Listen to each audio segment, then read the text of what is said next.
Organizations usually have multiple environments. For example, they may have a staging environment and a production environment as well.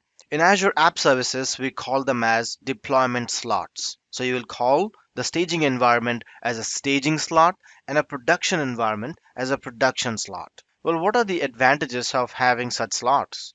Well, if you have multiple environments, you can validate app changes in a staging environment slot before swapping it with a production slot. With that approach, you will have less complaints from your consumers. Deploying an application to a slot first and swapping it into production ensures that all instances of the slot are warmed up before being swapped into production. This will eliminate any downtime when you deploy your app. There's a wonderful option called as traffic redirection. This traffic redirection from prod to staging and staging to prod is also seamless, and no requests are dropped because of this swap operation. In production environments, you usually swap between staging and production to get the most current workloads delivered to your end users.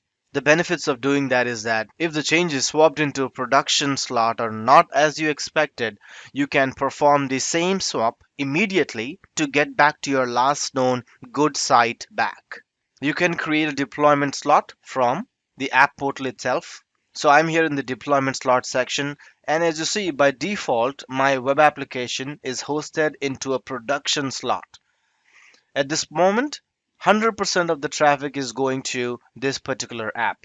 But then, like I said, you can create another slot by clicking on the add slot button, give it a name. Let's call it as staging.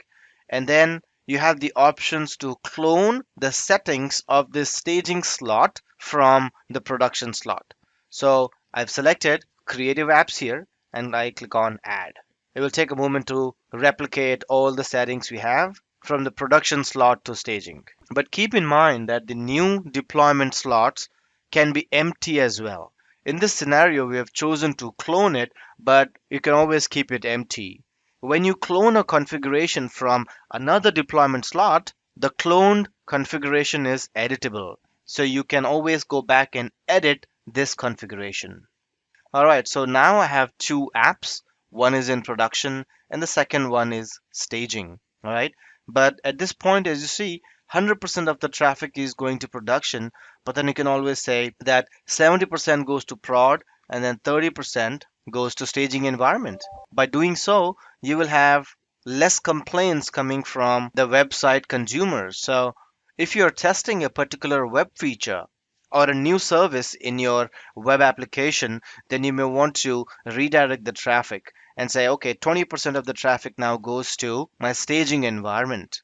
All right, so I'll click on save here. Okay, so now my workloads are ready to go to staging as well. So that means that the 20% of the traffic will go to staging and 80% goes to prod. You might have already noticed that there's a swap button here. Once I click on swap, you got the options to swap between source and target. So when I do that, the content in my source will be synchronized to target, and the content in my target will then get synchronized to source. So there are certain settings as well that get swapped, and there are certain things and certain settings that do not get swapped. Let's talk about that for a minute. So there are certain settings that get swapped, and they are any framework related settings. Could be WebSockets, could be 32 or 64-bit related settings, any application settings, connection strings, handler mappings, any public certificates that you might have used, web job contents, hybrid connections to your on-premise, or you might have integrated with your virtual network, or even service endpoints. And if you have integrated with Azure CDN, the content delivery network, they will also get swapped. The settings that do not get swapped when you hit the swap button are any endpoints that you might have published or any custom domain names that are linked with your app service.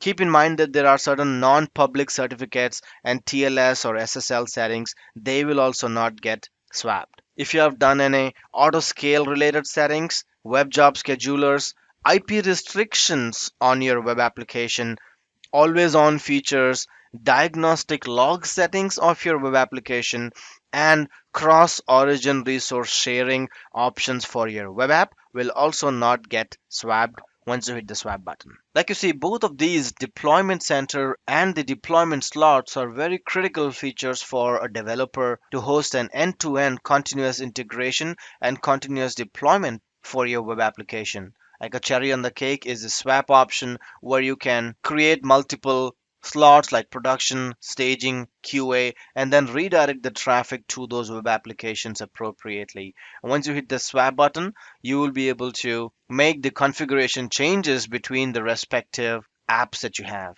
All right, that was a quick summary. In the next lesson, let's go ahead and learn how you can secure an app services and what options do we have inside the application to let you secure the tokens, manage the authenticated sessions, and how does identity information get handled inside an app service.